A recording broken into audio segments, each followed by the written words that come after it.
Christiania Drawing School. That was a very interesting phenomenon where in the early 19th century, small number of people decided that they wanted to elevate the education, especially of craftspeople, but it would also be available to people who wanted to be architects and to those who were apprentices. The building on the left here is one of the many places that the school was located in the Theatre Street number 1. And it was supposed to be preparatory, but there were some very ambitious people in Christiania Drawing School, and they more or less decided on their own that they would turn it into an academy. And in fact, there were 75 people who were educated as architects only from Christiania Drawing School. This is something that up until quite recently was not known, but some very thorough academics, especially Mathilde Sprovin, has gone into this and found a lot of documentation on what was actually happening and how elaborate this education and this so-called preparatory school actually was. One of the findings being that 75 architects who were practicing in Norway in this period and later were only educated from Christiania Drawing School. There were also a number of different versions of the program, but most of the drawings I'm going to show you are from a later period. And then they had 7 subjects. It was freehand drawing, construction drawing, ornament drawing, model making, architectural drawing. There was like a subject drawing for craftspeople and decorative painting. Then I'm going to talk especially about the ornament class, which was also in 3 parts. There was elementary ornament, with the construction of a pattern. There was number 2, how to stylize a plant. And number 3, applied ornament, according to stylistic periods and the different crafts. Of course, classical antiquity was all the rage around this time, and the idea of academies was very much based in the ideals of antiquity. And so some of the earliest material that was preserved from the school was based on measure drawings from antique buildings and their ornaments. Like this one, which is Recueil des Architectures Civiles, 1812. Like this one, none of them actually went to the Pantheon, but they had access to very high quality drawings that they could copy and learn from and understand 3-dimensional detailing and space while using. There was also simpler drawing. There were simpler drawings like this. This is from one of the books used at the school called the Book of Ornaments. So they were not just drawing plants, there was also animals and other geometric figures. But of course, learning proportion and learning ornament from antiquity was fundamental. Like this one, this is another book, Hetch, Fundamental of Drawings, where you can see how you start extremely simply with lines, different angles, and then you learn how to build an ornament, and you learn the logic behind the ornament, which allowed for students to not just copy, but quite easily become creative. Of course, the plant theme was very important in that regards as well. I should say that the use of all these posters and all these wall charts, it was slightly controversial because, especially at the second half of the 19th century, there was this feeling of being overwhelmed with information, that there was so much access to all kinds of impressions, all kinds of references, historic, and all kinds of different techniques that focus later became more directed towards how to literally build up an ornament on your own. This is a plant called Senecio vulgaris. It's almost like a weed in Norwegian gardens.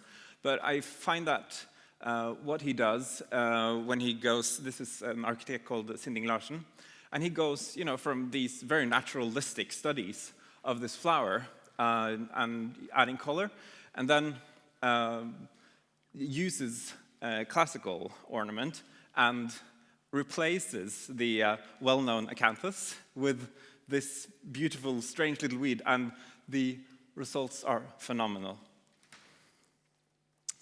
Another way to approach the theme of ornament, especially towards the end of the century, when, again, you had this enormous access to all kinds of references, was to go very physically at work and go out and have a look at the architecture, which in their minds also provided a connection to the landscape, assuming that the use of materials would be connected to the way ornaments were shaped. So, for example, that most Norwegian stone is very, very hard, which means that you don't usually make extremely elaborate ornaments from it. It becomes a little bit more flat, a little bit simpler than ornaments that are carved from, for example, limestone, which we don't have a lot of in Norway. So one of the important guys who were arguing for this was Herman Schirmer. He was very much into medieval architecture and felt that medieval times had sort of hit the spot with finding a balance between the different materials, the need for ornament, the amount of contact from outside. He didn't view art or architecture as completely independent, but he was also very much into the idea of a national architecture. And so he would lead these study trips. He suggested them already in 1880, but he didn't start until 1895. And during those 12 years from 1895 to 1912, he led 14 trips where he would take students out in the countryside and they would do measured drawings. You can note that there are a lot of women in this photo, and that's a fairly progressive part of this school, is that women were allowed in very early, and mostly you would have like around a quarter of the students at these trips would be women. This looks to be a little bit more than a quarter, which can be because some of them, they also were studying furniture and textile. But yeah, here you see a student called Laura Lee, and they're doing measured drawings, and they're doing them on site, because we all know if you do it on site and you just write down the measurements, you have no idea what those numbers mean when you come home. So, and I wanted to show you this, because that is the drawing she's making in the photograph. I'm going to show you both again. So this is her drawing that she's making when this picture is taken. And of course, doing these measured drawings gave the students a very thorough sense of how ornament was connected to material and to tradition. And then they would later apply it in the buildings that they designed. This was designed by one of Schirmer's students, Hjørdis Grøntoft, in 1898. How much time do I have, Anders? Yeah, okay, perfect. So, the remarkable case of Marie Selmer. She was also one of the students who was under Schirmer, and what someone discovered, I think it was Anders Sagerlisleto, it was, yeah, and in collaboration with Anthony, it's that they, the students at that time, of course, would mostly keep their own portfolios, and it would disappear with time. But someone had the sense to keep a complete portfolio from her studies at the school. So she went to Christiania Drawing School for 7 years, from 1897 to 1904, probably part-time, some of it. And while she was working daytime, she would go there in the nighttime. And you can see there's like this immense wealth of drawings documenting how the whole curriculum worked around that time. So there's everything from geometric studies and light and shadow. There's this, almost photograph-like quality of studies of ancient building parts, but also naturalistic drawings of plants, which she later developed into ornaments to be used in her buildings. She made measured drawings. This is of a quite new building, but with roots in antiquity and medieval times here in Oslo. And probably a good way of exercising your measuring skills close to home. There's a fantastic level of construction drawings, and I mean, I'm just overwhelmed also just like the beauty of these drawings. The use of color and the precision in the combination of pen and pencil drawings.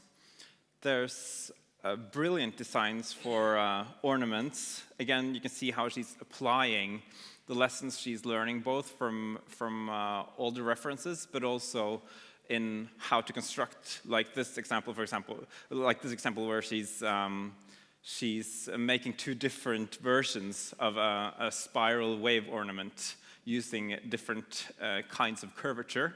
Or this one, which is particularly relevant for my talk, which is her suggestion for decoration above the door for a drawing school. And then this is her design for a railway station, made, again, you can see very much informed by her studies in national architecture and ornament. You can see the ornament is used quite sparingly, but in the places that matter. And two more designs, one for a Hellenistic mausoleum. I think the columns look a bit fat, but maybe they're supposed to be like that. And then also for a house for a family. So let's say if someone were to re-establish the school for drawing in Christiania, if someone wanted to pick up where this tradition left, we have an amazing possibility to use the documentation that has been dug out visually and when it comes to the curriculum, and you can really see how a school of architecture was something that was within their grasp, and I would argue is within ours. Thank you.